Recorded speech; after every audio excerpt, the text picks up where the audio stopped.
అమ్మాయిల్లో ఈ మధ్య గర్భసంచి తీసే సర్జరీస్ అనేది చాలా కామన్ అయిపోయాయి.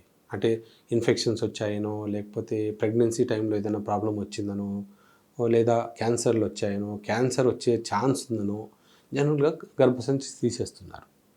కానీ చాలామందికి ఏమవుతుందంటే గర్భసంచి అనేది కేవలం మనకు ప్రెగ్నెన్సీ రావడానికి అవసరమైన శాక్ మాత్రమే. దాంట్లో ఎటువంటి హార్మోన్స్ ఉత్పత్తి అవ్వవు. హార్మోన్స్ ఎక్కడ ఉత్పత్తి అవుతాయి అంటే ఓవరీస్లో ఉత్పత్తి అవుతాయి. సో గర్భసంచి మాత్రమే తీసినప్పుడు ఎటువంటి ప్రాబ్లం లేదు. ఇది కేవలం అపోహ మాత్రమే. గర్భసంచి తీసేసినా కూడా ఓవరీస్ నార్మల్గా ఉన్నంత వరకు, ఈవెన్ ఓవరీస్ కూడా పొరపాటున ఏదంటే ఒక ఓవరీ ఏదైనా ఇన్ఫెక్షన్ వచ్చి ఒక ఓవరీ కూడా తీసేసినా కూడా ఇంకో ఒక్క ఓవరీ ఉన్నా కూడా హార్మోన్స్ ప్రొడక్షన్ అనేది నార్మల్గా ఉంటుంది. కాబట్టి సెక్స్ లైఫ్ అనేది ఎఫెక్ట్ చేయదు. ఒకవేళ గర్భసంచితో పాటు 2 ఓవరీస్ని కూడా తీసేశారనుకోండి, అప్పుడు హార్మోన్ ప్రొడక్షన్ ఎఫెక్ట్ అవుతుంది. అప్పుడు వెజైనా డ్రైగా అవ్వడము, ఆ ఫీలింగ్స్ లేకపోవడము, ఎక్కువ రాపిడి, అంటే ఎప్పుడైతే డ్రైగా ఉంటుందో సెక్స్ టైంలో ఏమవుతుంది అంటే ఫ్రిక్షన్ ఎక్కువ అయిపోయి ఇమ్మీడియట్గా ఇంటర్కోర్స్ తర్వాత అక్కడ ఉన్న చర్మం కొంచెం కందిపోయినట్టు అనిపించడము, దానివల్ల ఇన్ఫెక్షన్స్ రావడము, ఈ సమస్యలన్నీ ఉంటాయి.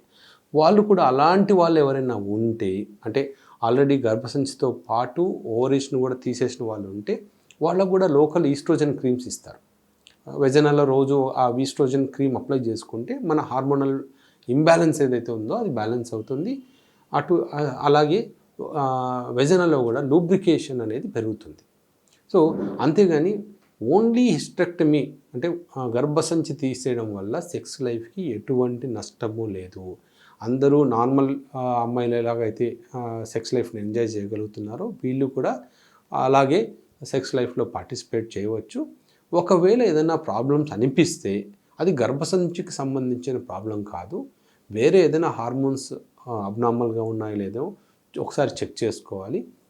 మీకు ఏదైనా డౌట్స్ ఉన్నాయి అంటే ఒక్కసారి మీ గైనకాలజిస్ట్ని సంప్రదిస్తే వాళ్ళు బేసిక్ హార్మోన్ టెస్ట్ చేసి ఆ హార్మోన్స్ నార్మల్ చేయడానికి మెడికేషన్స్ ఇస్తారు. అంతేగాని ఆ అపోహ కంటిన్యూస్గా నాకు గర్భసంచి లేదు దానివల్ల నా సెక్స్ లైఫ్ తగ్గిపోయింది అని భయపడాల్సిన అవసరం లేదు. సెక్స్ లైఫ్ అనేది సెక్షువల్ లైఫ్ కానీ మన సెక్షువల్ ఫ్రీక్వెన్సీ మీద ఎప్పుడూ డిపెండ్ ఉండదు. ఎప్పుడూ మనం గుర్తుపెట్టుకోవాల్సింది ఏంటంటే క్వాలిటీ ముఖ్యం కానీ క్వాంటిటీ కాదు.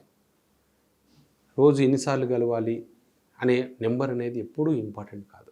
అటు పార్ట్నర్స్ కానీ, అటు పెళ్ళైన వాళ్ళు కానీ, పెళ్ళి కాని వాళ్ళు కానీ వాళ్ళ హార్మోన్స్ మీద డిపెండ్ అయ్యి, వాళ్ళకున్న ఫ్రీ టైం మీద డిపెండ్ అయ్యి నెంబర్ ఆఫ్ అంటే ఎన్నిసార్లు సెక్స్ చేయగలుగుతారు అనే దాని మీద డిపెండ్ అయి ఉంటుంది.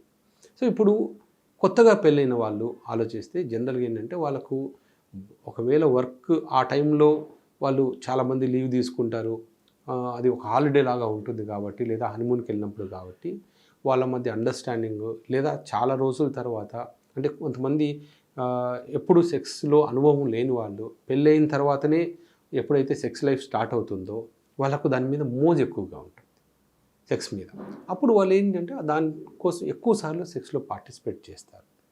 సో ఎప్పుడు కూడా ఇన్నిసార్లు పార్టిసిపేట్ చేస్తేనే ఇది నార్మల్, లేదా ఇన్నిసార్లు పార్టిసిపేట్ చేస్తే ఇది అబ్నార్మల్ అనేది ఎక్కడ ఉండదు. ఎందుకంటే ఈ మధ్య కూడా ఒక అమ్మాయి వచ్చింది కలవడానికి, సార్ మా హస్బెండ్కి ఏదో ప్రాబ్లం ఉంది, మీరు ఆయన్ని తీసుకొని వస్తాను, మీరు చూడాలి అని.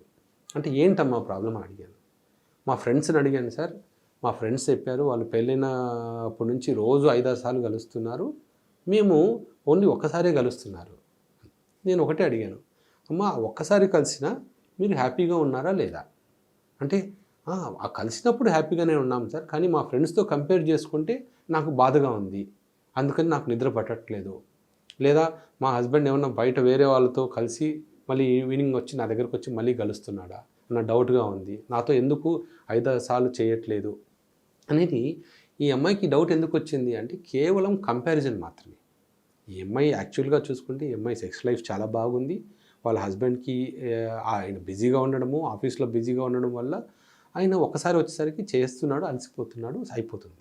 కానీ ఈ అమ్మాయి ఏంటి ఖాళీగా ఉంది కాబట్టి, ఆ అమ్మాయి వర్కింగ్ కాదు, మిగతా వాళ్ళతో డిస్కస్ చేసి ఈ విషయము వాళ్ళు చెప్పింది వాళ్ళు నిజంగా వాళ్ళ ఫ్రెండ్స్ 5, 6 సార్లు కలుస్తున్నారో లేదో తెలీదు కానీ ఈ అమ్మాయి దాన్ని మనసులో పెట్టుకుంది. సో నెంబర్ అనేది ఎప్పుడు కూడా ముఖ్యం కాదు. Only quality time. ఒక్కసారి చేసినా ఎక్కువసేపు స్పెండ్ చేయండి. టైం కలిసి స్పెండ్ చేయండి. ఫోర్ ప్లే ఎక్కువ చేయండి. అది ముఖ్యం. కానీ ఓన్లీ 1 మినిట్ 2 మినిట్స్ చేసే సెక్స్ 10 సార్లు చేసినా కూడా దానివల్ల మీకు ప్రయోజనం ఉండదు. క్వాలిటీ అనేది ముఖ్యం.